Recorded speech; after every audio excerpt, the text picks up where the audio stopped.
Just you want to start the podcast? Alrighty.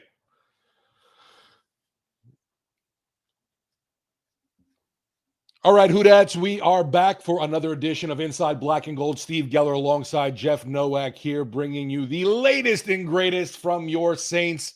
Another big disappointment this past week 10 in Pittsburgh.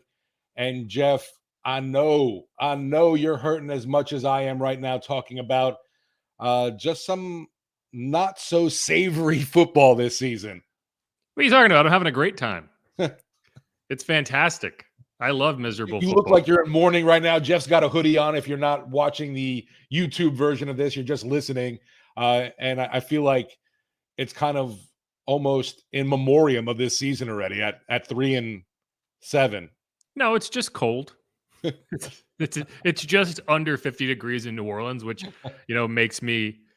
means it's like 50 degrees in my house. That's really the issue. If you don't live in New Orleans and people here complain about the cold, it's less about the temperature and it is about the fact that I can't heat my house. It just doesn't happen. Like there's no insulation. The heat just seeps out into the world. So it's like either I have a $7,000 electric bill or I just exist in the cold. And so that's what I'm doing. But anyway, this is a podcast about the Saints, and that's what we're going to talk about. First things first, if you're listening to this on Apple Podcasts, on anywhere that you get a podcast and you are not subscribed, please hit the subscribe button. We appreciate it. If you can leave a review wherever you are listening, I also appreciate that. Or if you don't feel like typing, just leave a rating. Helpful. Always helpful. I always feel bad when I go on Apple Podcasts and I see, we have, X number of reviews and then we have this number of listens. And like, what are y'all doing? Why not tell us how much we suck at the very least? But yeah, get it out of your system, right? We are at least better than this team this year. I gotta give us at least that much props. Yeah. But yeah, so in this episode, we're going to talk about another person that people need to get it out of their system, and that's Dennis Allen, who, there's a petition out there. People seem to think that's going to help. But yeah, we're going to get into that and why I don't think that it's a realistic idea that he's going to get fired this season, no matter how much people complain on Twitter. So we're going to get into that. We're going to get into what he had to say. And I want to get into what a player had to say about Dennis Allen, and why I think it's relevant. Beyond that, we're going to get into the studs and duds. Again, is going to be a lot more duds than studs, but we have the name of the segment is the name of the segment, so we have to just do it.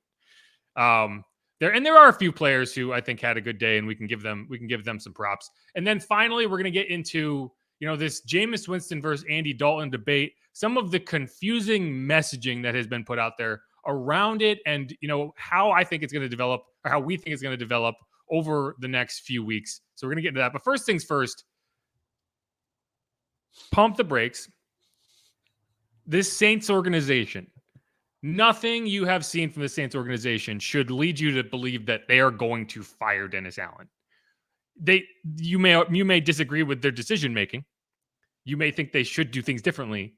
But this team, the team that has had the same general manager for 2 decades, is not firing a head coach, the second head coach he has hired in those 2 decades, 10 weeks into that coaching tenure. It's not going to happen. Like, I get it. Everyone's frustrated. It's not going to happen. There's a petition out there. It's got 4,000 signatures. Whoopee. I'm sorry, guys. You're stuck with Dennis Allen. Just accept it. I wonder if there'll be more signatures on that petition or the LaToya recall petition.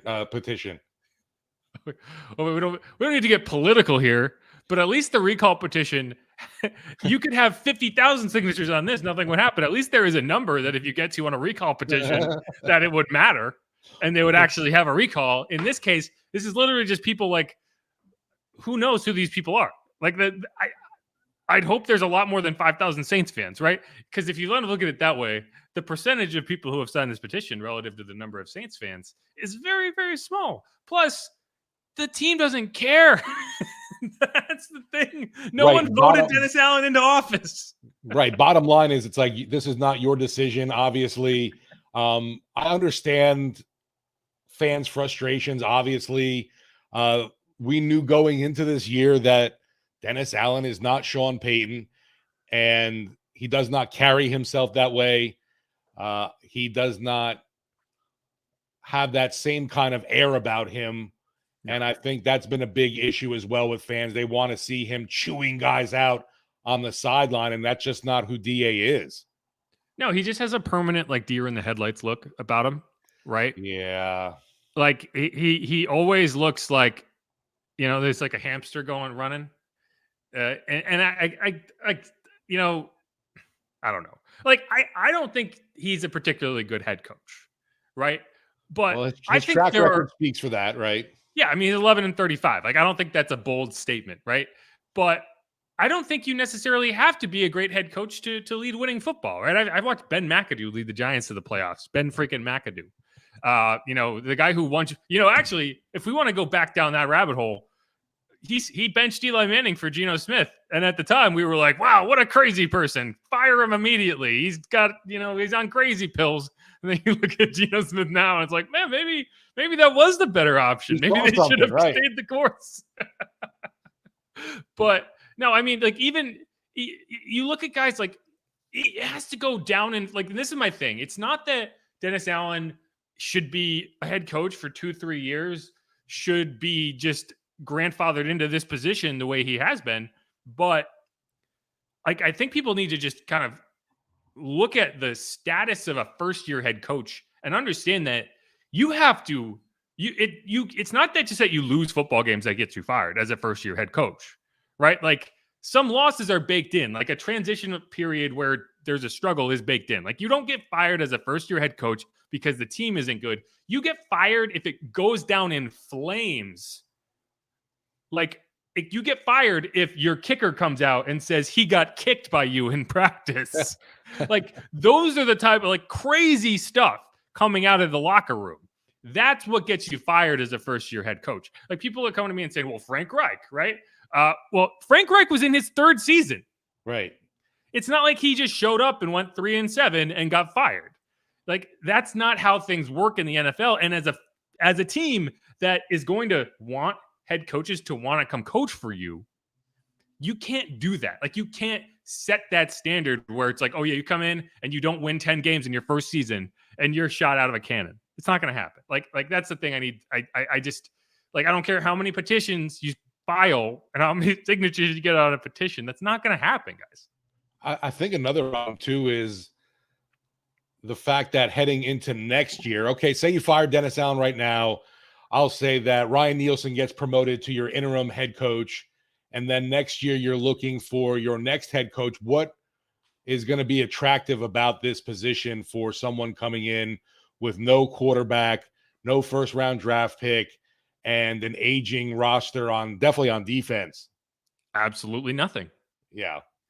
And what coach would be like, oh yeah, you fired the last guy. Like 10 games in. Yeah. So if I lose 7 games, are you going to fire me? Right. So essentially you're setting a scenario where only someone with no options, like only someone who is not on the short list for any other team and just wants to come on down.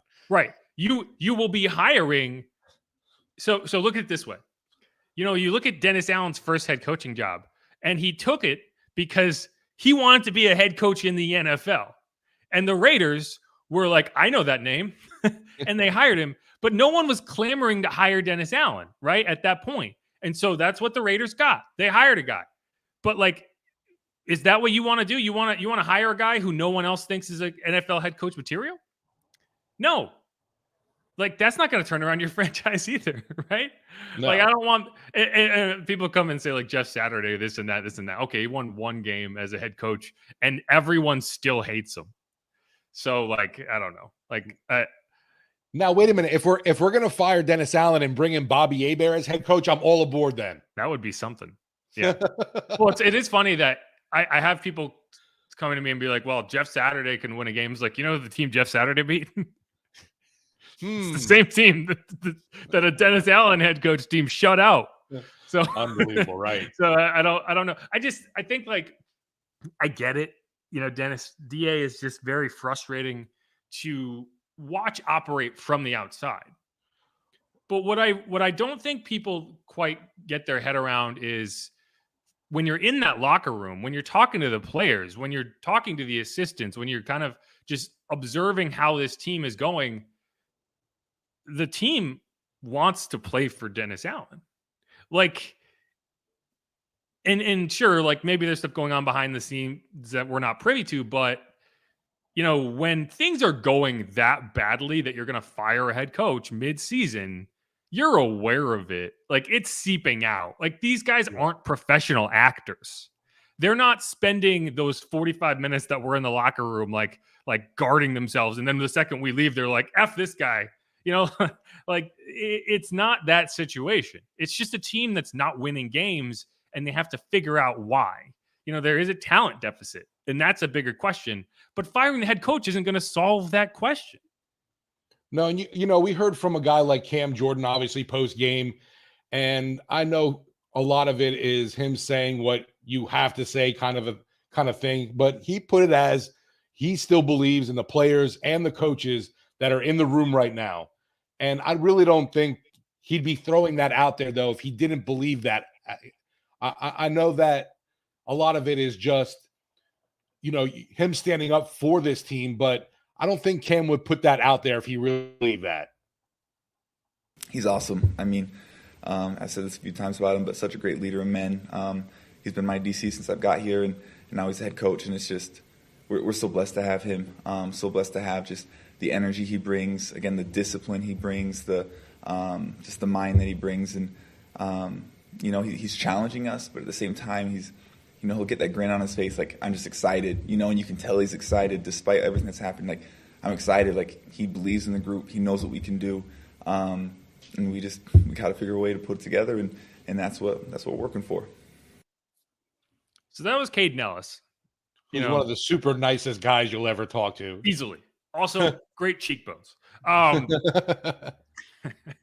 But no, and he had a great game the other day. So, we are going to give him more props in the next segment. But, like, either you think he's going up there and just lying through his teeth about how this team feels about their head coach, or, brace yourselves, he's telling you the truth, right? And so this isn't a team that is fracturing, that is coming apart at the seams. It's a team that's losing football games. And I think losing games at any point in the way the Saints have done it is going to stress kind of all of the pressure points on a team.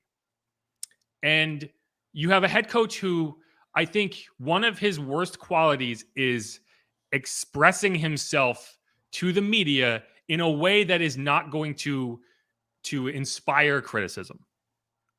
He does not understand the tone he needs to speak with, the word choice he needs to operate with. Like, he needs a speechwriter. Like, because you can be a bad coach, but the way he is exhibiting himself in interviews is just inviting every ounce of criticism. And the way he's not, going out after halftime, after your quarterback throws back-to-back pick sixes and saying, keep doing what you're doing. Like, you are a meme. And you are not aware of the fact that you are creating that around yourself. That is his biggest fault. It is his biggest fault is not like not understanding the game of football, not being able to hold people accountable, not being able to devise a game plan. Like, if anything, his biggest fault is not appreciating the deficits within his own team and fixing them. Trading, like not being able to make things work with C.J. Gardner-Johnson, who I came on here and said that was the dumbest thing the Saints could have done, and not just try to pay the guy. And now he's got 3 times more interceptions than the entire Saints roster through 10 games. Another he's actually played one look. fewer game. Like, that's the problem with DA. And so as long as the problem with your head coach is not within the locker room, with not in the functional sense of the team, he's not going to get fired. He might get fired in the offseason. He's not going to get fired midseason. You know what? And I really don't feel like the team, from everything that was said going into this year and even running up to now, just the fact that I think they still give Dennis another season here as head coach, just because of what I talked about earlier too, about the fact that what do you have on this roster, on this team right now that is attractive for another head coach that is not desperate for a head coaching job? Right, exactly. Like, do you want to bring in the desperate guy? And keep in mind, if you are cleaning house and you are like, well, we're gonna clear the decks and do whatever we have to do, then you're tanking next year anyway. Yeah. So why would you would want to tank and then bring in the head coach? Like, you don't want to establish a losing culture with a first year head coach who is then going to be like, well, are you going to fire me if it's that bad? Yeah. Like, so, like, logically speaking, it does not make sense to fire a head coach midseason unless you have like an interim that you feel like is a guy you want to get a look at. And I don't know if the Saints have that. Maybe, like I said, maybe Ryan Nielsen. Yeah. But he doesn't have, obviously, the head coaching experience either. Things aren't going to get better. Like, the team's not going to suddenly become more talented than it is. No, and it's not like, he's running the D-line. The D-line's not doing anything fantastic this year. Yeah, it's not like he's going to become the head coach and suddenly a quarterback's going to appear out of thin air. Like, it's just not going to happen. But, and I think, again, you're going to go into next season and you're going to be like, well, we have a first-round pick in 2024. Right. Maybe that'll be a good pick, and you can bring in a quarterback. You can bring in a head coach who feels confident in the quarterback that you're bringing in, and that's something. But either way, and this is not. I hope people aren't listening to this and saying, "Wow, what a ringing endorsement of Dennis Allen as a head coach." Right. That's not what I'm saying. I don't think he's necessarily a good head coach. I'm just saying that this idea that they're going to fire him is not. I mean, you are setting yourself up for even more disappointment than you are already experiencing watching Saints games on Sundays. That's all I'm saying. I'm seeing Saints fan for life, and I appreciate, the idea, and I've seen it from a few folks online right now that the Saints should do everything in their power to try and get Sean Payton back. That's not happening. Why do you think he left? The man saw the writing on the wall here. Yeah. I mean, yeah. The only good thing is, Jeff, I think that right now, with all these other teams doing some midseason firings, the availability of Sean Payton to them helps the Saints. Hopefully there starts to become like this bidding war for Payton services, and that helps them recoup a draft or two or three. Who knows? There's a John Mule is pointing out that Doug Marrone could be the interim head coach, which is actually a good point. Right. But I mean, you think that will be better? Like, that's the thing. Like, I don't know what coach he would put into that role, but this is not a good football team as constructed. Like, I think that is the hill that people need to get over, is like this idea that the issue isn't so much that the coaching staff can't coach, that this team is leaving a lot out on the field. It's just not a very talented football team. Like, there's the veterans have reached an inflection point where they're not able to make up for gaps that they used to be able to. There's not enough young talent filling in. Like, one of the reasons, you're dealing with injuries. You're dealing with a lot of injuries. But one of the reasons it seems even more impactful, it seems impossible to win, is because the players you're calling on to fill in are not players that you feel like can go win football games, right? You had Kevin White out there. You had Kevin White as the target. And Marquez Callaway was surprisingly and inactive for me that game. But yeah, I mean, you have a UDFA who's inactive. But the fact is, like, the hero has got to be a UDFA, right? I think the issue is the draft strategy you've implemented over the past 5 years, and the fact that you tried to transition from a go for broke all in with Drew Brees and Sean Payton and just kind of paper over the holes that you never filled because you didn't have to over those last few years. And so that's my biggest thing. It's like, this team needs to be torn down and kind of rebuilt around the young players that you've brought in. Trying to just say, oh, you're going to change the head coach and suddenly we're going to have talent at key positions. That's not the case. No, and I mean, we're talking maybe about this same kind of scenario next year, and then I could see Dennis Allen being let go midway through next season, but it's not happening this year. Yeah, right. And I think that there are changes you make, and so if you're the head coach, if you're the GM and you're looking at this and you're going to the offseason and you're saying, okay, well, this didn't work. What can we change to make it work? Like, what are places that we can look, that we can adjust, and we can do things? And so it's like, you know what? I don't think Pete Carmichael should have been the offensive coordinator. I don't think that Ding, ding, he ding. wanted it to be the offensive coordinator. And you are seeing a very uninspired offensive attack to Amen, say brother. the least. Like, this is not a creative offense. This is not like, you don't want to go full Matt Canada, but you also just like you don't do anything. Like, have you even seen like an end around? Like, have you seen anything that is designed to like get the offense or the defense off balance? Like, it is a very uninspired offensive attack. And I'm really surprised too, because a lot of things I heard from some former players, even a coach, the fact that Carmichael was supposedly this more aggressive play caller than Sean even was, and I just haven't seen that at all. Well, so I don't know if it's a play calling issue. I think it's a game planning issue. It's the plan you go into the game with that I think is the issue. And I do feel like, to an extent, Pete didn't want this job. Right, and we all know that. Yeah. It was reported. It's not like that was wrong and suddenly it was like, actually, it was like, no, like I think he was talked into it. and it looks like it, right? Yeah, and so to me, that's where you try to make changes first. And sure, maybe you do fire the head coach and go a different direction this next offseason with an entirely new staff too. Like, that is another option. But like, this is not a team that's going to hit the panic button. Sometimes you're just a bad football team. It's natural. It happens. That's how the NFL works, right? Like you see teams just kind of fall off. They're good for a very long time, especially if you have that quarterback. Look at the Patriots. Are they good right now? Is that a good football team? If Bill Belichick left, do you think that Josh McDaniels would be in a better situation, right? Or Matt Patricia would be in a better situation? Guys who have failed somewhere else and for some reason get second chances, just like Dennis Allen did. I mean, the plan here was that continuity. Obviously, we kept hearing that was a big word for this team, for this coaching staff going into this year. And they tried to upgrade at quarterback, and they missed out on the Deshaun Watson sweepstakes. And you know what? That might end up being a blessing in disguise too. Yeah.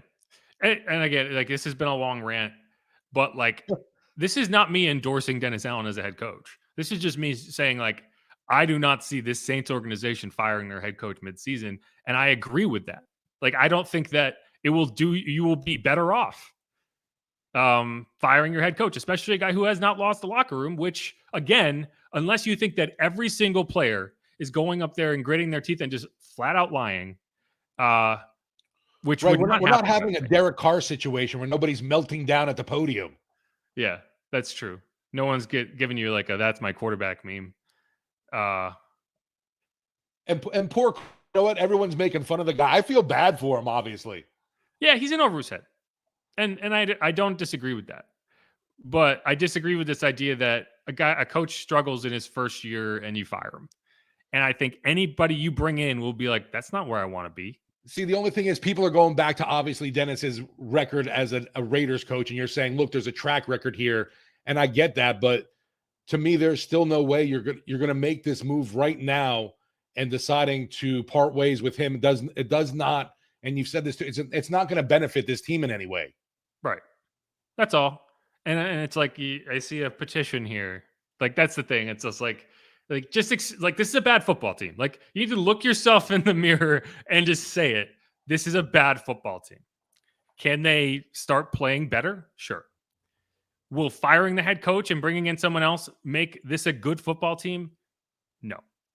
And so we're going to get into some of the duds that help this team be a bad football team. I'm seeing Sergeant King. Hold on. I'm counting that money that Dennis paid us off because we're rolling around in some big ducats over here. I wish. Maybe the check got lost in the mail. God, I could use some of that Saints money. If Dennis paid me to sit here and say, I don't think he's a good head coach, then you should get fired because that was a bad decision. I don't know why'd you make that investment. And see, I will say, it'd be like buying FTX stock now. I think it's pretty clear. Thomas is saying there too, just coming in. Sean did more with less. That's obvious. Look at last year. Yeah. Sean Payton is Sean Payton. Anyway, let's wrap that up. I don't need to go into more of my spirited defense of why you don't fire a head coach in his first season. But we are going to get into more from that Week 10 game. Again, just an ugly game. A bad team playing a bad team, and the worst team lost. A battle of the shitty. Yep, that's it. That's Inside Black and Gold. Battle of the shittiness. All right, stick around.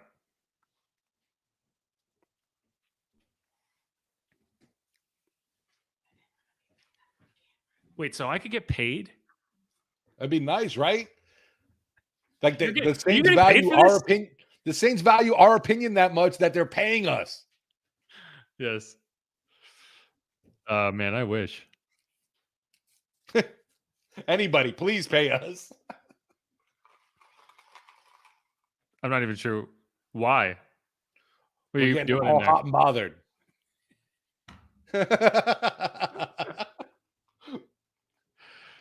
Why are you here? That's my question. I hate this so much that I'm going to sit here and watch the entire thing. Well, you know, it's like you want to be part of the misery. Yeah. So this is Alvin. Like, I think this is a good, yes. So I think that is entirely plausible that you get to the end of the season and you cannot find a way to make this work, and you don't think it's going to hold together, and you fire a guy. That is, that's fine. I think you can explain that in head coaching interviews. For me, if they can recoup that first round pick by trading Sean Payton and getting that back in return, sure. But I don't think there's a new head coach a coach that wants to come here and start doing this rebuild of a roster and not have a first round pick year one. And then it's like, well, wait a minute. If I start, this team starts going down the tubes, are you going to want to fire me after 1 year? I always want to fire you. Great. He's Mr. King, you're breaking my heart. How will I ever go on? He says it's the first time first time listener, last time listener. So they say, like, first time listener, or like long time listener, first time caller. We aim to please here. Yeah. Yes. No, okay, so this is funny because I want to get into this, and we'll talk about this in the last segment, but like that's exactly what's going on. Like it's a meme for a reason, because it's like true. It's like, yes, we suck again. And like it's natural. Like it happens. But anyway, okay. And we're back here on Inside Black and Gold. Thanks for everyone who tuned in. Thanks for everyone who's leaving comments and telling us how dumb we are. I live on that type of energy. My name is Jeff Nowak, WWL digital sports producer, alongside Steve Geller, Saints sideline reporter, was on the field for this game. He was cold. He was standing in front of the heater. He was probably warmer than I was, to be completely honest. It really wasn't that bad, but it did, there was more chilliness as the game went on, because things looked more and more out of reach, or for this team that just couldn't put anything together. Did you get a chance to talk to any of the pigeons? No, but it was kind of funny. I was wondering if the Saints would ever make it downfield far enough to disturb the pigeons from where they were resting. That was what I said. It was like, how long is it going to take for the Saints to make these pigeons move? Exactly. I don't think they did. I think I remember who was. I think it might have been Rod Walker, who was like, it's like the pigeons knew the quarter changed, because they flew from one end of the field to the other. Just a little bit of breaking news. The Texans have claimed former Cardinals running back Eno Benjamin. He was someone that I was actually hoping the Saints might have been in on. Yeah, I will be interested to see if they put a claim in on him. Because whenever a guy who ran for 100 yards against you is suddenly a free agent, I feel like you take a look, especially when you are a team that doesn't have any young running backs. But nope, he's going to be hanging out with Dameon Pierce. So yeah, there you go. So this segment, we're going to get into the studs and duds from this game, and there's a lot of options when it comes to duds. So, and Jeff, we are even looking for another running back, because Jordan Howard's been waived. Yeah, well, they didn't use him when he was out there, so yeah. Right. Still no answers there. Yeah, and Mark Ingram's still there. They're hoping to get Mark Ingram back, so who knows? Maybe next week. It's supposed to be a 3 to 4 week injury, so they didn't put him on injured reserve, which would indicate that they're expecting to get him back inside that 4-week window. They don't put anybody on injured reserve, it seems like. Well, yeah, not until too late, right? Like, I think they're underestimating the amount of time these guys going to be out. But there's going to be a lot more duds to talk about. So we're going to start with the studs. And who is your first stud from this game? With Pete Werner out, I thought Caden Ellis filled in admirably. A guy that is a total big motor, big effort kind of guy, and he kind of lived up to the moment for me. It didn't look like he was overwhelmed at all. Made some nice plays, and I thought even was decent in coverage. Yeah, no, he definitely was. No, he was a bright spot in this game, in a very dreary game. He was a bright spot.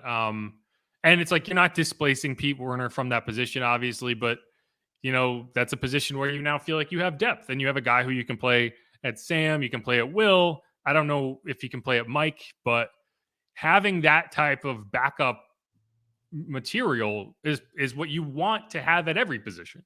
So that's a good thing. And I think over relying on Pete Werner in that role is probably a bad idea.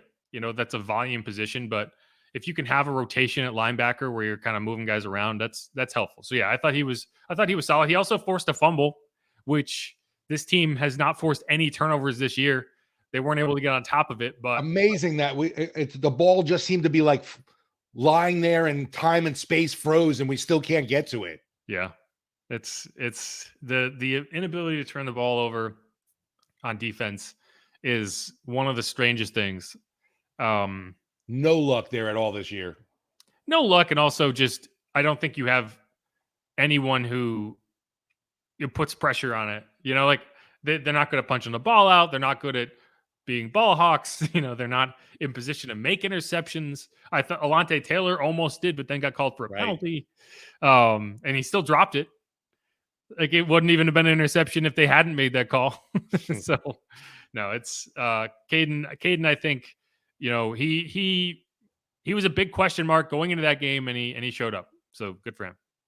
Yeah, you talk about, a little bit of the last segment. If there's guys that are DA guys on this team, I would say Caden Ellis is a DA guy. He's a DA guy. And yeah, he's in full support of him. He said glowing things about him. And like you said, I don't think anyone's going to go up there and completely just lie to our faces just to make his coach look better, even though he doesn't believe that. So it's frustrating overall. But with Caden, hopefully we get to see even more brighter spots from him. I don't think he's a guy you want to see obviously in bulk situations, in more of these situations often, though. It's kind of like the small sampling of Andy Dalton was great, but too much Dalton is not a good thing.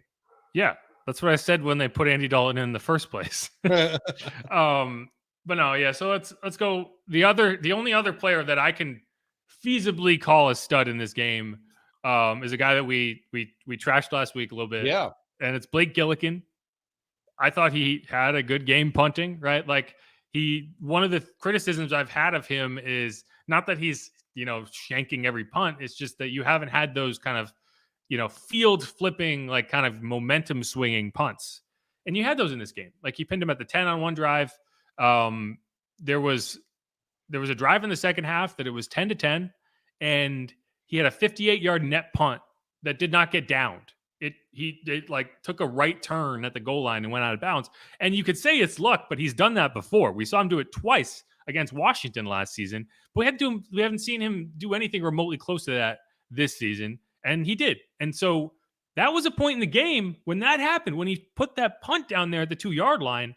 I thought, man, the Saints are going to win this game, because all the defense has to do is go out there and force a punt, and you get your offense the ball in good field position. If the Steelers and their rookie quarterback screw up at all, you're in safety territory. A turnover there is points. And not only were they unable to get a turnover, get a game-changing play, the Steelers drove 83 yards and scored on that possession.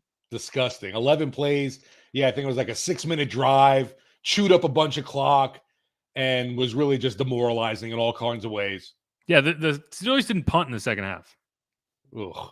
They missed 2 field goals. Yeah. And the, so that was a moment in that game. What did our Steelers guests call him again? Tomato can? The tomato can. That was right. There you go. Yeah, he was a tomato can. He missed badly. That was the only thing that kept the Saints alive. But no, I mean, there's a reality where you make a stop there or turn the ball or force a turnover or get a safety, and suddenly the Saints have the lead and they have momentum and confidence, and they might go and win that game. But the defense just completely folded, and that's what you've seen way too often this season. But again, this is about the stud, and that's Blake Gillikin, who I thought, if he could do that every week, I think special teams would be back to being an asset, because it hasn't been to this point. No, there hasn't been many assets though all year. That's a good point. All right, so let's switch to there were a few other guys that we can at least mention. So Jawan Johnson obviously caught a touchdown. I don't want to give, I considered him as a stud, but if you go back and watch the film, he struggled as a blocker. And everyone struggled as a blocker, so it's not all on him. Adam Troutman didn't block well. The offensive line didn't block well. But he did catch a touchdown. He has been an asset in the 2-minute drill. The only part of the offense that's looked good has been the 2-minute offense. So he gets at least an honorable mention stud in this game. Yeah, I think there's at least been some production from Jawan, and has made himself a little bit, a question mark in fantasy football, even because he's even had those late garbage time scores for this team. And, in fantasy, obviously it's all about getting into the end zone. And for whatever reason, he's getting those targets at least.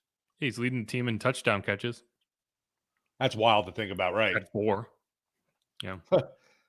And at tight end, you could do worse, right? Like, once you get past like the first 3 or 4, everyone is a touchdown dart throw. Yeah. And that's what he is. Anyone else you want to mention before we move on? No, I'm ready to get on to the duds. All right. So who is your first dud of this game? I'm giving it to the entire rushing game, because you have 15 carries, 29 yards, 1.9 yard average per carry. Now, you can't tell me this is all on the offensive line here. Well, I mean, not all of it. A good portion of it. I mean, you couldn't block TJ Watt all day, but no, I mean, we'd have more success doing like Andy Dalton QB sneaks. That is true. You could probably average better than 2 yards a carry if you just did QB sneaks the entire game. Or Taysom QB power. I don't know. Well, so that's, when I went back and watched the film on Taysom, he did not handle the rush well, and I think part of it is he didn't trust the blockers in front of him. But there was the first run of the game. It looked like he had his blocking held up. It was power, guard pulling, a power run to the left. And he cut back to the right where he had no blockers. And it just looked like he just didn't trust the people in front of him. And, that's on him. There was another play that he completely missed Alvin Kamara on an option route that, Alvin might still be running if he had hit him on it. He didn't play well. Alvin, it's frustrating, but one of the reasons that teams are typically not going to be over-reliant, they're not going to overpay at the running back position, is that it's a position that it's very difficult to be dominant in if things aren't going well around you. Like, it's not like every now and then you'll get an Adrian Peterson who can literally just elevate a team and put the team on his shoulders. It's difficult to do that. And that's what you saw in this game. Like, he didn't touch the ball. He didn't make an impact. And he's your legitimate star player and you need more out of him. So in the sense that the running game struggled because of the offensive line, sure, he didn't make an impact in any way. Yeah. And I felt like I almost jinxed the team with the fact that heading into halftime, I was all like, I haven't had to hang out at the injury tent at all this game. Hallelujah. And then when the team was coming back out for the third quarter, all of a sudden you didn't see James Hurst with the team anymore. And not after that first opening drive, the media relations guy on the field let me know, it's like, Hurst is out for the rest of the game with a concussion. And I was like, so now you're out 3 starters on that O-line. Yeah. You couldn't get a much worse scenario, especially being on the road against a team that just they got their star back on defense, and we just had really nobody up front anymore. It was just decimated on that offensive line. And keep in mind, Landon Young isn't even supposed to be your backup left tackle. Yeah. He's supposed to be your backup right tackle. Lewis Kidd is just supposed to be your backup left tackle, but he was in the game at guard. So, not only is he a backup who's in the game, he's a backup playing out of position right next to a backup guard, who is standing next to a backup center. Yeah, not ideal. Yeah. It's rough. And hopefully you can get Trevor Penning back soon. And I think if nothing else, he'll be an asset in the run game that you haven't had. But yeah, they could use somebody to help grind out some, things up front. We know he's quote unquote this mauler and has to refine his pass tech, his pass blocking more. But, talking to Penning in the locker room last week, it seems like his trajectory is going in the right direction. Things are positive there. I don't know if he'll be ready for this week, though. Yeah, he's close. It'll be interesting to see if he's at practice. He still hasn't got a practice in. So until he's able to get a full week of practice, I don't think you'll see him in a game.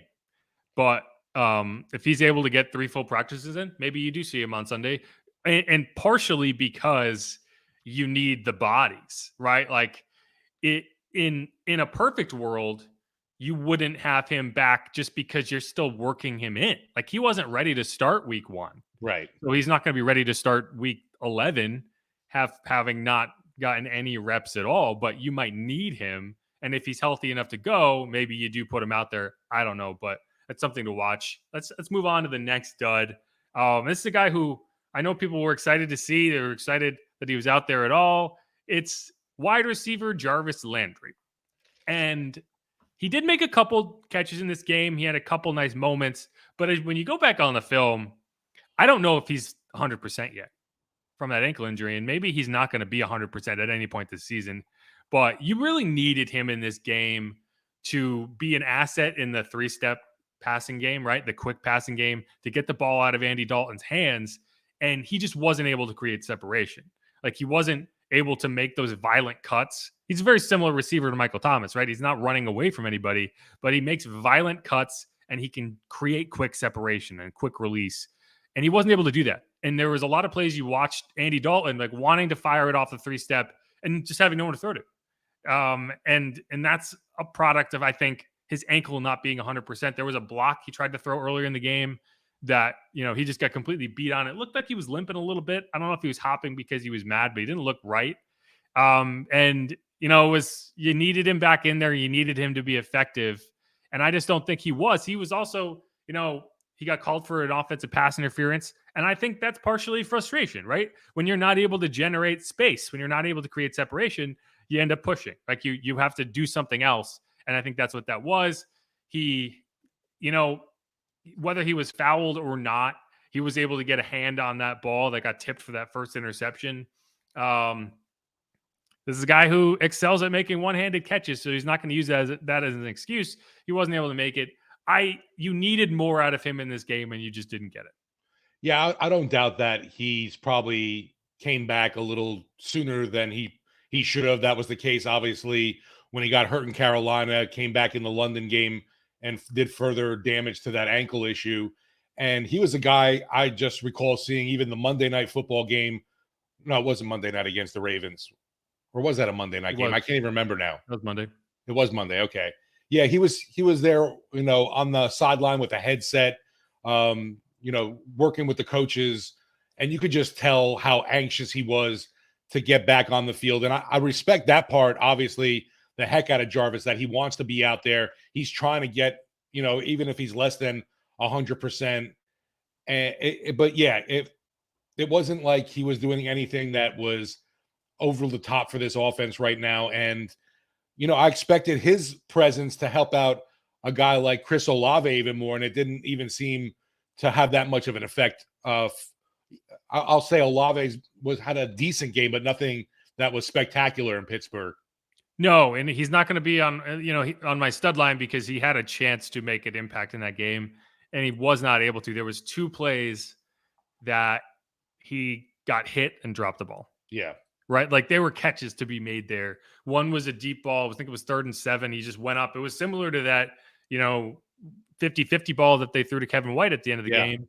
And he got his hands on it, but he wasn't able to bring it in and control it to the ground. You watch Justin Jefferson go up there and make these insane one-handed catches that should be impossible. It's like, at a certain point, the receivers need to bail out the quarterback, right? Sometimes it has to go the other way. Sometimes it has to go, all you can do is give a guy a chance and hope he comes down with it.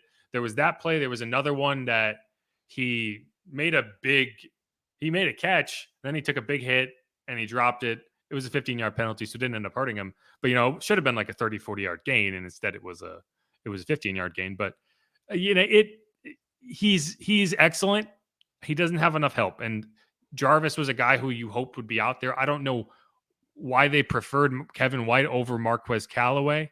I'm interested to hear from Pete Carmichael on that one.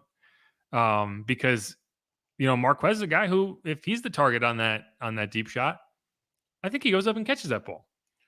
What I had a problem with too with Kevin White on that play, he didn't fight for that enough.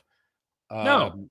It was just like you need to, go all out. And even when they were on the ground, he kind of just was like, oh, well, the other guy's got it.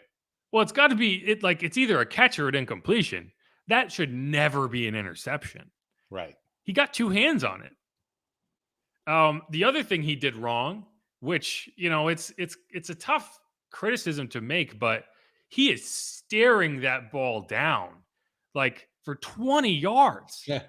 Like, and I get it. Like, you got to track the ball, but it's like, okay, you look, you see it's coming and you turn your head and you can't just allow the defender to know the ball is coming. Like, that's an interception, not because he didn't fight for the ball. It's because, that's part of it, but it's also because the defender was able to turn his head, reset, and leap by the time the ball got there. Like, a lot of times when you see an underthrown deep ball the way you had there, like, that's not the worst thing in the world.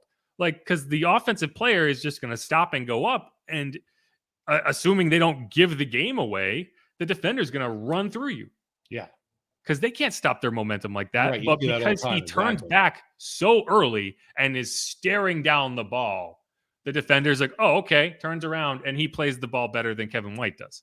And so, so Kevin White's on that line too. But I think I said this before. If your expectations are as low as I have for Kevin White to begin with, it's hard to call you a dud, because why were you there? Why were you put in that situation? So that's on the coaching. But yeah. And we've talked about this before. It's like we're stuck with the same group of receivers that we were last year kind of deal. And we know how that went. And it just, not having some guys like a Michael Thomas, obviously, around, it's made things a lot more difficult to get the ball down the field. And Kevin White, I don't know why he was put in that situation at all, honestly. He was on the field a lot. Like, when I saw him targeted on that play, I was like, wow, weird. Why is he even on the field? And then I went back and I watched the tape and was like, oh, he's out there a lot. Like, I don't, well, let me look up the snap count. He must be a Carmichael guy. I don't know. Well, I know they like him on special teams. Like, that's why you keep bringing him back, and I understand that. But he was out there on offense quite a bit. Hold on.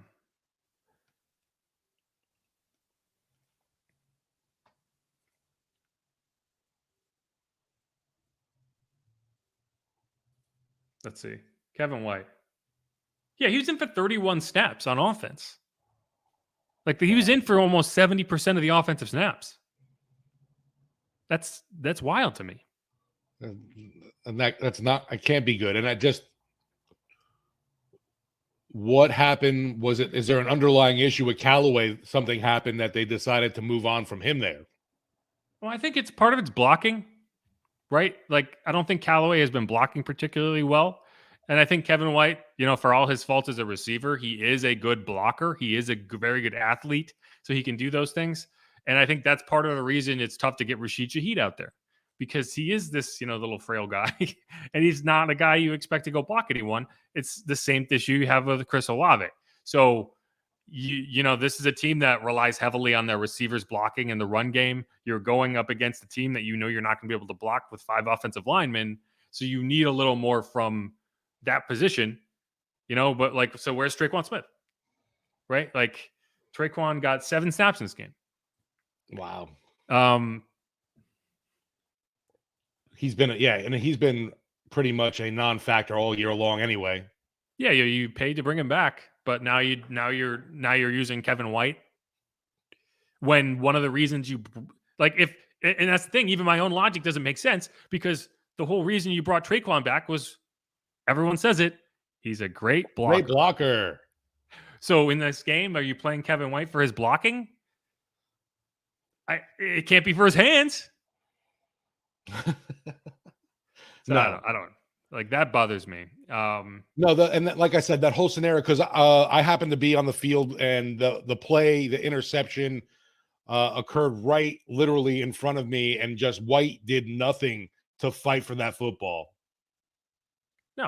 No. I mean, he went up for it. He got high. Like, he got up to the point that he should have been able to take that ball out of his hands. Like, I've seen Jamar Chase do that, right? Like there are certain, he's that type of athlete.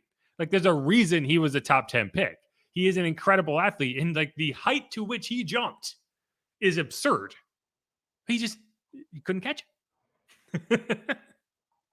And so, yeah, you make your bed with Kevin White, and that's what you get. And I feel bad, because like, Kevin White, I think he has done everything that's been asked of him, and his role is as a special teamer, a quality special teamer, and a blocker. And instead, you're asking him to go up for a 50-50 ball on 3rd and 9 in a pivotal moment, and you get what you should. I mean, you should have been able to see that coming. Anyway, we don't need to go in anymore. Disappointing. It's disappointing, frustrating, whatever you want to say. Yeah, and like, I don't want to trash Kevin White, right? Like we know at this point in his career the player that he is, and it's not a player who you should have put in that scenario. Moving on, a couple more. I thought Demario Davis was a dud in this game. We were talking last week about him as a pass rusher. He has been very good. I think that was still the case. I think he was able to pressure this game, but he missed multiple tackles, and you can't do that. Like, Demario Davis in his career, I've never felt like was just not tackling well watching him, but I did think that in this game. He just got outflanked to the edge on one play. Like, he was just like holding, and he just got beat. It's like, what is happening? So I thought he was disappointing.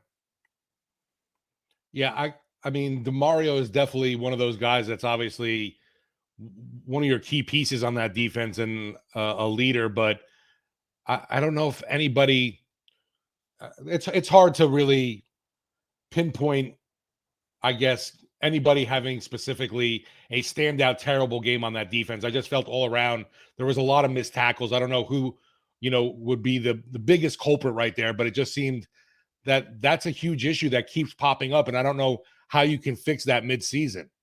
No. Just because we're going long here. Peyton Turner and Carl Granderson, I thought, also disappointed me in the sense that they kept losing contain on their rushes. And that's why Kenny Pickett was able to escape the pocket so many times. And like, these are game-changing type plays, and you just need to be able to take him down in the backfield. On that first touchdown, like, Kenny Pickett was dead to rights, but Peyton Turner tried to like scoop inside.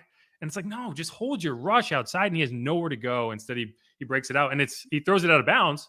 But instead of 2nd and 17, it's 2nd and 10, and they convert first down. They score a touchdown. So that was disappointing to me. Yeah, I thought Peyton Turner was one of my guys that we were talking about pregame. I thought was going to have a breakout kind of game for this team.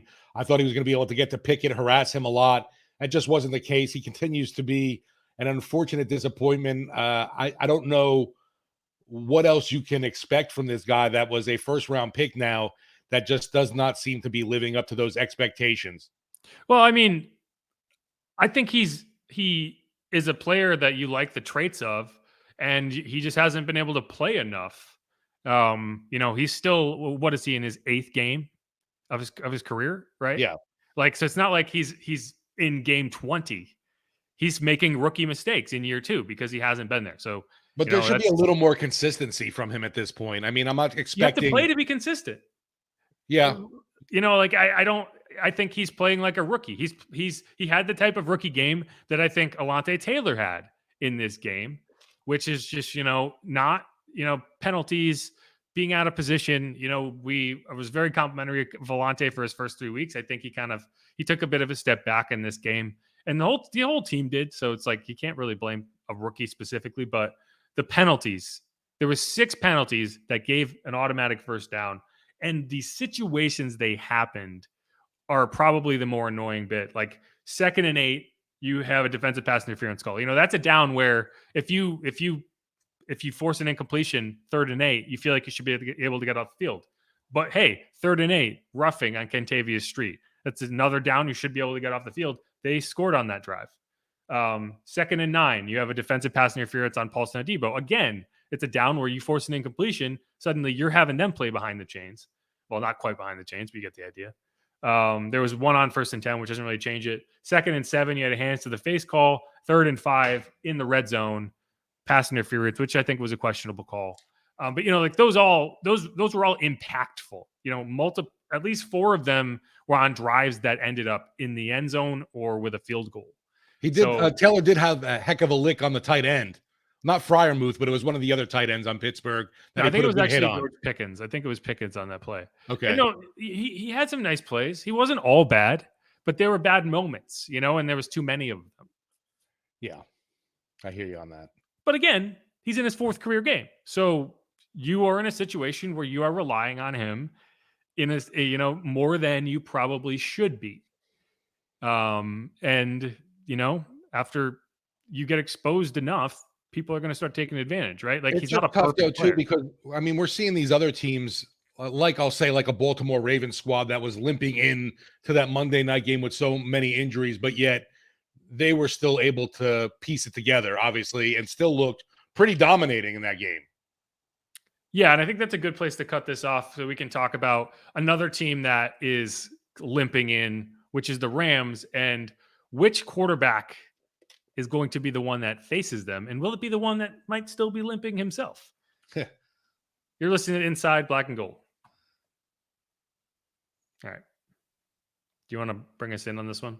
Sure. Actually, no. Hold on. I'll bring it in with sound. Okay. You had made the decision to go with Andy while the offense was doing well. And we haven't been doing as well in the last couple of weeks, and so I think we got to evaluate that. I think that's something that we need to look at. Yeah. And Jameis is a candidate. Yeah. To be ready to play if that's what you. I believe so. I believe so. Do you want to read it back in? Sure. Welcome back into our final segment here on Inside Black and Gold. Steve Geller along with Jeff Nowak, and that was Dennis Allen talking about who could be playing quarterback this week. Will they stick with Andy Dalton under center, or could this be finally the return of Jameis Winston? I know a lot of Saints fans clamoring for that. I think even a lot of you see folks in the national media wondering, when is Winston going to reclaim his spot? Yeah. And I mean, even with Dennis Allen's own caveats, it would not make sense to keep going to Andy Dalton because the whole premise of starting Andy Dalton, or at least sticking with Andy Dalton, despite Jameis Winston being, as Dennis Allen put it, healthy, was that the offense was moving. And now the offense is not. Right. And whether that's Andy Dalton's fault or not, right? I think that you could make the argument that when you're playing behind an offensive line that's, basically just like a patchwork quilt, you're not going to have a lot of success regardless of who's in at quarterback. But you think that you can at least be a little more explosive with Jameis. And so to me, that's not the biggest question. The only thing though that obviously we've talked about this too in the past, the biggest concern with Jameis coming back is then suddenly the lack of use of Alvin Kamara, but not like that's been a huge factor these past 2 games. Yeah, I mean, if that's your biggest criticism, then what happened is that, he had 9 touches in this game, 11 touches. Right. Yeah, so I mean, if they were playing every game like it was the Seahawks, like at this point, you have only seen this team and this offense be successful winning games as long as Alvin Kamara goes off for 3 touchdowns, Taysom Hill goes off for 4 touchdowns, right? The games where Andy Dalton was successful moving the offense that kind of got your offense into the top 10 were, Arizona, where you were behind by 2 scores, right?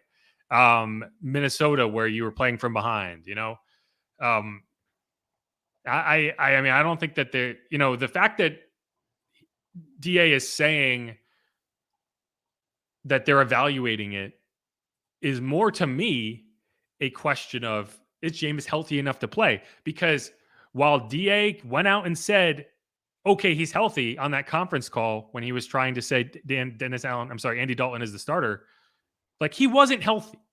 What DA was, and this is when I said earlier that like he does not understand how to express himself to the media in a way that's not going to make him just it's not going to invite criticism, is he was saying that because he doesn't want to be asked questions about Jameis Winston's health when he is declaring that Andy Dalton is the starter. So he's saying he's healthy, but what he's really saying is he's healthy enough to play. But because he said it the way he's saying it, makes it look like, oh, Jameis is just not able to outplay Andy Dalton. It's like, no, even if you had put Jameis Winston in at that point, his health would have still been a question. And every time he took a hit in the pocket, you'd be like, he won't be as mobile because he's dealing with the foot thing. So you made Jameis look bad for no reason. And that's like, my biggest criticism of Dennis Allen is he just doesn't understand. He can't like put himself in the shoes of someone who's listening to what he is saying. And he backtracked on that this week. What's disturbing though, too, with this coming into this week is, all right, say we're going back to Winston as QB1. Well, who the heck is he going to have at offensive line right now? Probably have to visit with him a little bit in terms of that, or visit with the medical staff in terms of that. And I think Jameis said this the other day. I don't know that he's ever going to be 100% healthy this season, but he's in here every day. He's in here every morning working with the trainers, getting himself ready. And I feel like he's closer to being there.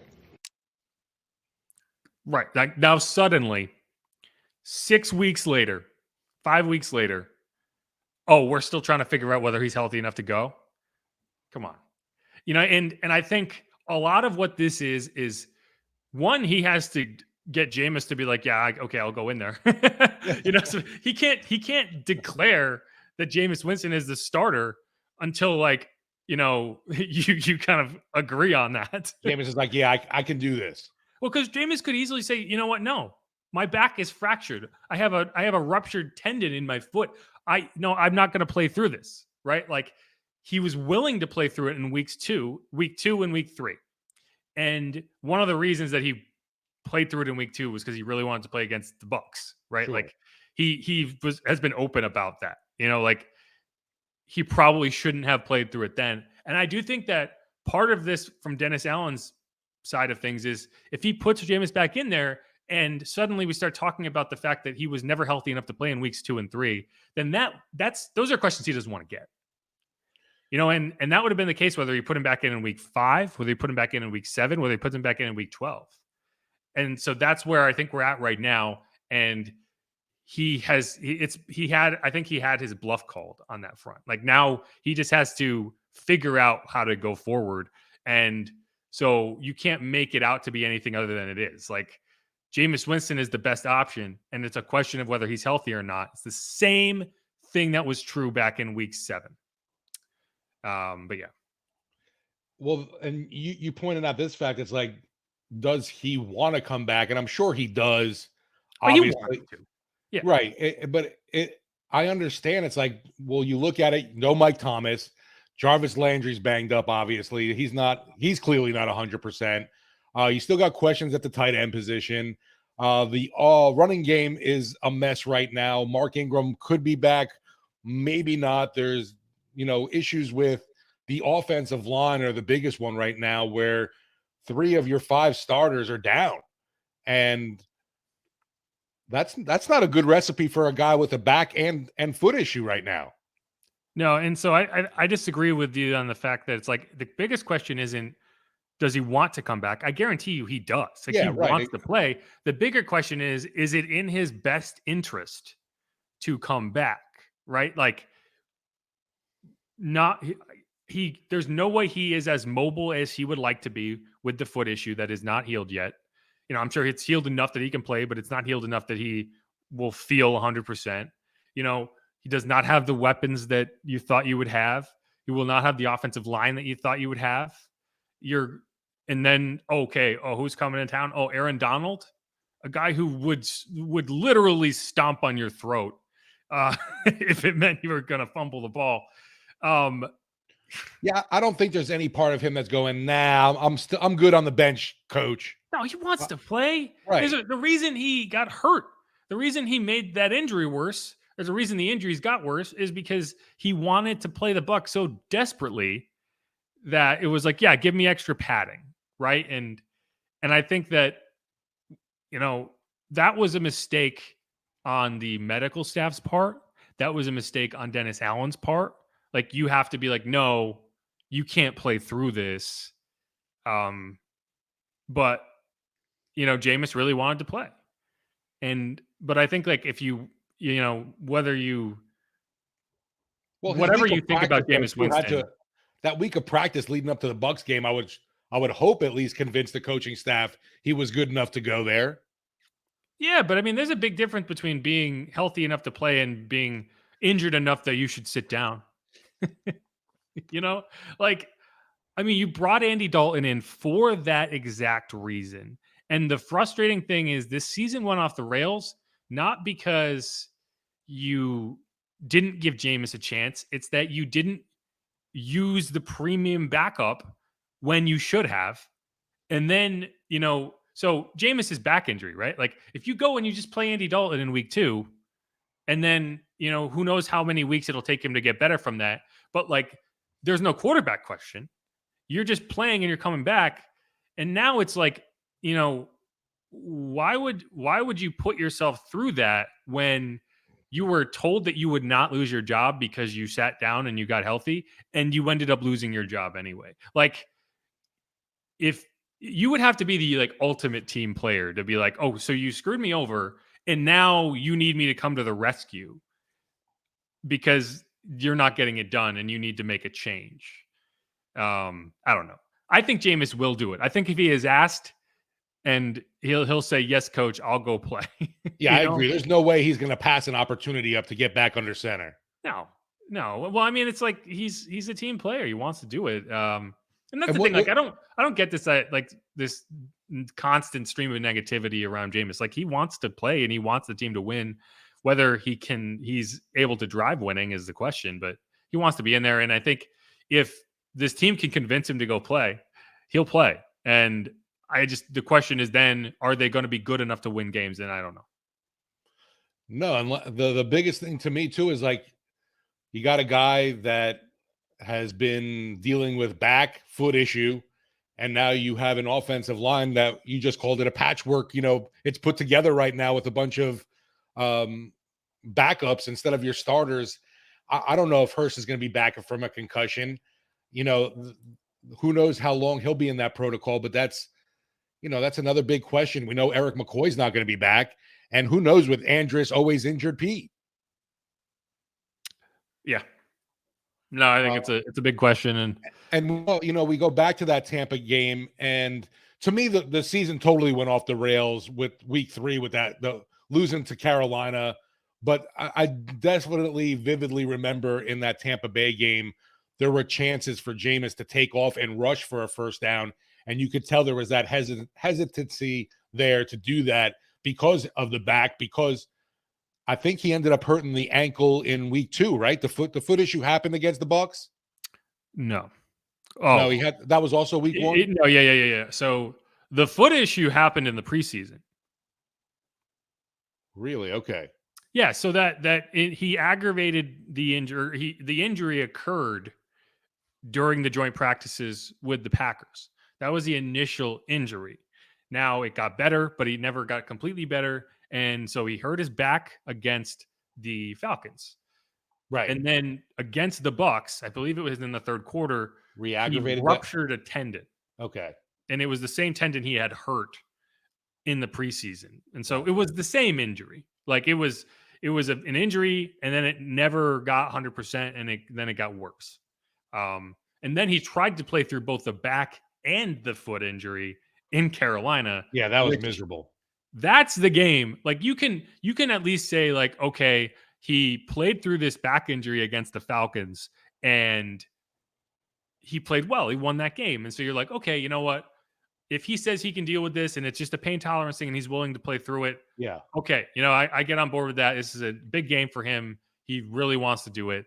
Week 3 in Carolina, no way in hell should he have been allowed, not asked, allowed to play through those injuries. Those are significant injuries.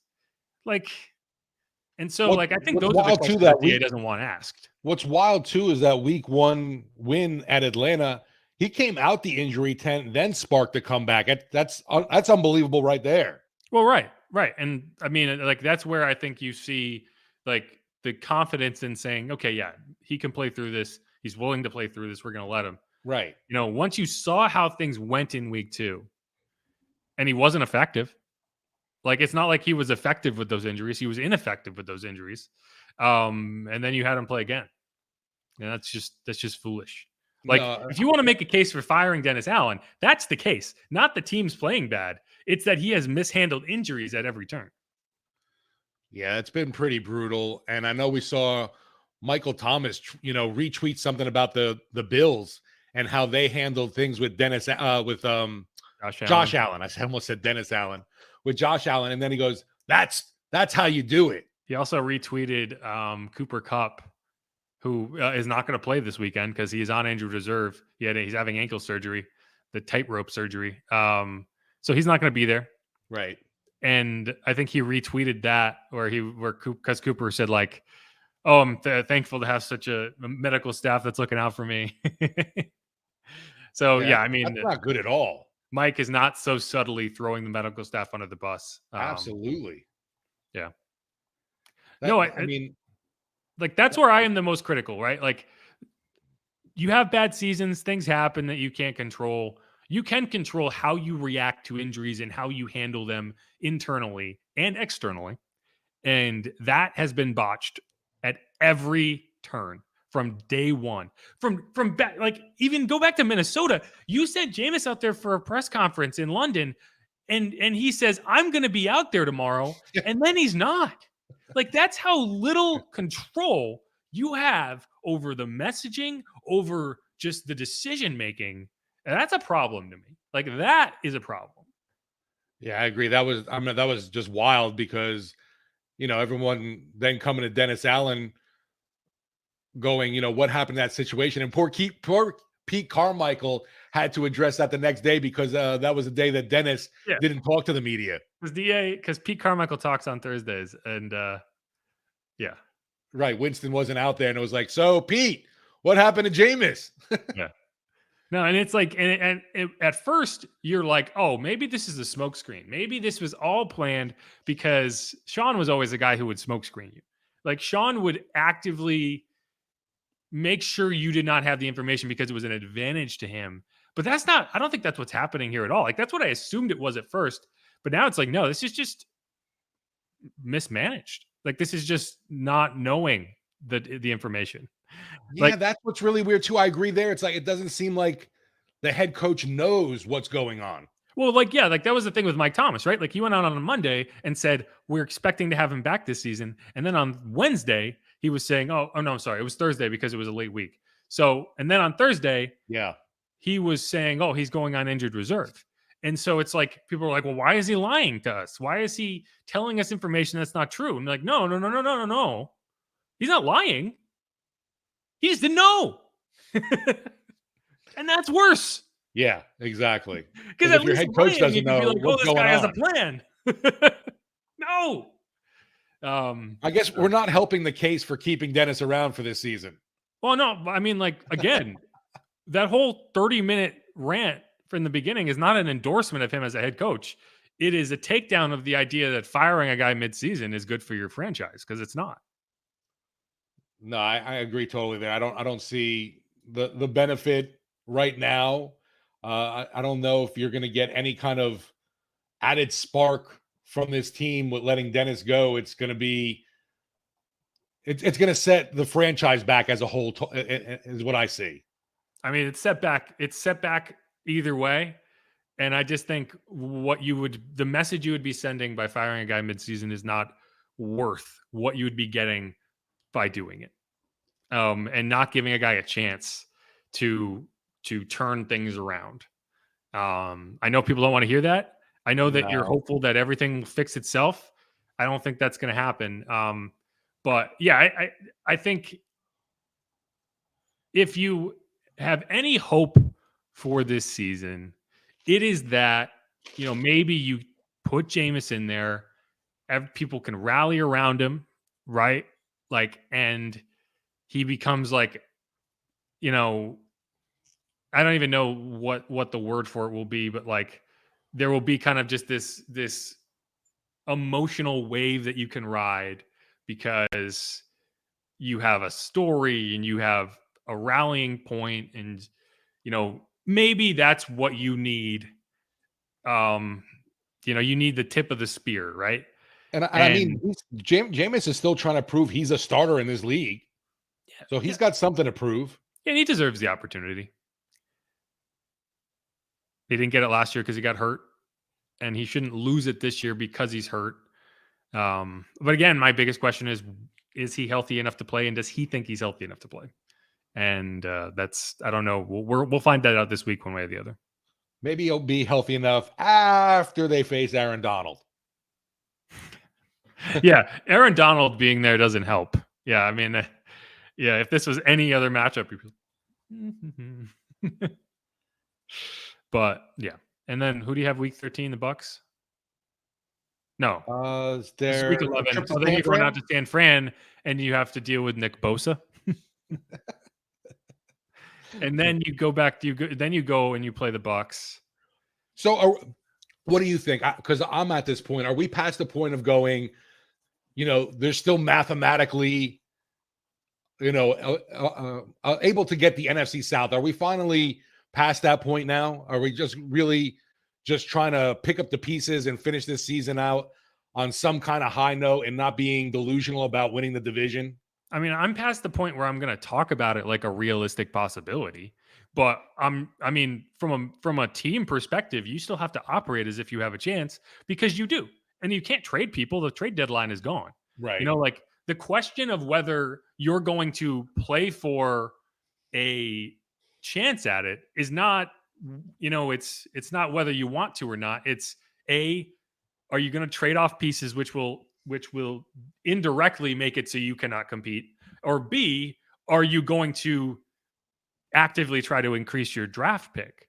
Neither of those things apply right now. So whether you think it's realistic or not, you're operating as if you're going for it. So yeah, I mean, if you think Jameis gives you the better chance to win, then you put him in. And if you think, then that's the case up and down the roster. The frustrating thing, and I said this after the game, is you wish that you were in this situation. You could be like, well, okay, young player A, let's give him a shot. Young player B, let's give him a shot. And there's no one that you can point to that isn't already getting that shot to begin with. And I think you've brought this up before too. This team's not tanking. They're not going to. The only thing tanking does is help the Philadelphia Eagles out right now. Yep, the Fighting CJs, who lost. They're now. There's no more undefeated teams. Miami Dolphins. I always hear that popping the champagne about an undefeated season, and it's wild to think that the Patriots pulled that off, but couldn't get the job done in the Super Bowl, which is amazing. Yeah. Thanks to the Giants. That was the year of the Tyree catch, right? Yeah. Yep. And that, like the NFC East is the only interesting division in my No, opinion. now they're back to being the NFC Beast now. Yeah, they're not, every team in that division is 500 or better. Like Washington beat the only undefeated team in the NFL. Right. So, yeah. So that, that Giants Eagles game, there's 2 Giants Eagles games left to go. And you have 8-1 and 7-2. That's a heck of a division race. Unfortunately, that means you still got annoying Cowboys fans saying there's still a chance. I mean, you If could have there- 2 there wildcard is. teams out of that division. Heck, you could have Right. 3. Yeah, I don't think you get everybody from that division making the playoffs, but definitely Probably not. three teams is definitely doable there. Yeah. And it will Could be you- funny if the Saints are the 4 seed. No. Whoever wins the NFC South is going to probably be doing it with a losing record. So, I mean, the Bucks, I will say they look like they kind of turned the corner. It's just 2 games now, but ever since that comeback against the Rams and what they were able to orchestrate at the end of that game, it felt like a different wave of momentum going their way, unfortunately. to Tampa Bay? Yeah. Yeah. No, I mean, I think that if any team in the division has a chance to get on the plus side of in the win column, it's the Bucks. They got the trigger Obviously. man. They They have got the 5 and trigger 5, man. and they have Tom Brady, and he is no longer distracted. He is a bit angry, though. Giselle supposedly seeing her jujitsu trainer now, Is that so? checking out the rumor mill. Yeah, I mean, like if you look at the standings, it is feasibly possible that all 4 NFC East teams get in the playoffs. Because right now, so obviously the Bucks lead this NFC South, the Vikings lead the NFC North. How about the And the- Vikings, man? And you know what? That was a close game. The Saints put out a hell of a show in London. Right. The Viking, and you look at the Vikings 8-1. That's crazy. And that Bills game was nuts too. Yeah.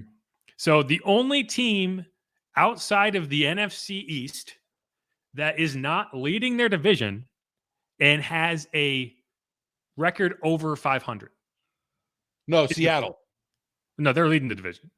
Oh, okay. What were you saying then? I'm sorry. So the only team in the NFC that is not leading their division but has a record over 500 and is not in the NFC East. Yeah, so of the NFC West, NFC North, NFC South, the 49ers, they're 5-4.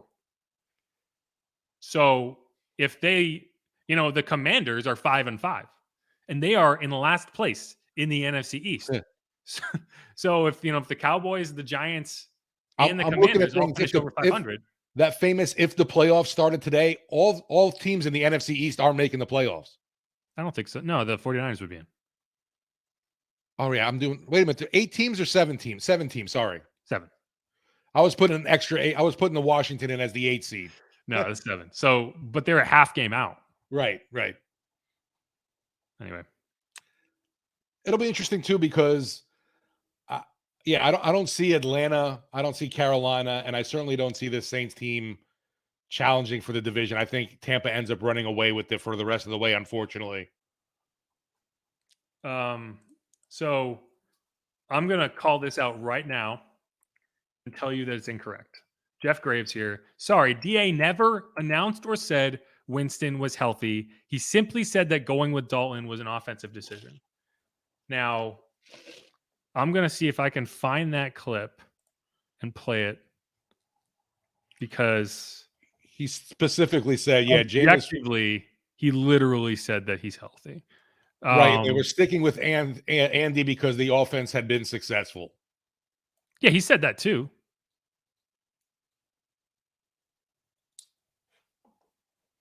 You know what? I'll find it and put it in the actual podcast. I'm not going to play it here because it's going to take me too long to find, and you're just going to be looking at me. But I will find it and put it in the podcast exactly what he said, because it's like he said, no, he's healthy. So yeah, like there's no question around it, and I think again, this is not DA trying to be a trickster. This is him not understanding what the impact of that comment is going to be. Because anyone who kind of thinks about it for more than 10 seconds will be like, okay, if I say he's healthy right now, everyone's going to run with this and say we are benching Jameis, fully healthy Jameis Winston for Andy Dalton. And then the reality is we are yes, benching Jameis Winston, but he's not fully healthy. Part of the reason that he wasn't on the field to begin with was that he's not fully healthy. So the reason you're saying it is because you don't want to field questions about his health every week. And that I understand. That I understand. But it is a little odd, too, that he's healthy enough to be QB2. I mean, he's healthy enough to make it so you are not going to carry an extra quarterback on the roster. That's what that means. He was healthy enough to go in an emergency situation. Right. Because Taysom Hill is there too. Right. So it's Even like though he's healthy enough that even though we don't use him in the second half. We don't need to keep Jake Luton on the active roster. That's what that means. Right. Anyway, that's it. We'll get more Rams coverage, though, later in the week. Will be interesting to see that, this team just won the Super Bowl last year, and they got the struggles of their own. Yeah, I'm sure whoever we get on to talk about the Rams, whoever we get on to talk about the Rams will be just as exasperated as we are. Yeah. Their hair will be sticking up in just as many directions as mine. Maybe they'll join us, too, in a hoodie. Yeah. Or a hat. That's what I assume. Like 90% of the time people are wearing hats just because their hair looks weird. That's pretty much for me. It's like, I don't feel like doing anything with it today. I'm just putting a hat on. All right. Well, this podcast is going to be a nightmare to edit. Thanks for everyone who stuck around through the stream of consciousness nonsense that we just threw at you. That's the name of the game, baby. Make sure to hit the subscribe button wherever you get your podcasts. We are getting ready for another fun week, talking about Jameis and talking about the Rams and talking about all this good stuff. Steve, any parting thoughts? Just that we only have 3 more home games left, believe it or not. And then, thank God. Yeah. But I mean, what are we going to see from the team the rest of the way? I'm questioning, obviously, looking anxious to see what's on the injury report for this week, who's coming back and who's going to be, still out for this squad. But obviously a dangerous Rams team coming in, another team that's been not living up to expectations, the quote unquote Super Bowl hangover. And who knows who's going to be under center there with Matthew Stafford still in the concussion protocol. Yes, sir. And as one of our listeners just commented, go Pels. All right. Yeah, but you know what? Zion's hurt already again, too. He's got an ankle issue. That's another guy. I love Zion to death, but he can't stay healthy. He's a big dude. He jumps high. Well, that sucks. He plays basketball. Well, what would happen to you if you just spent your entire life jumping off a ladder? It would not be pretty. Yeah. All right, y'all. Be easy. Peace.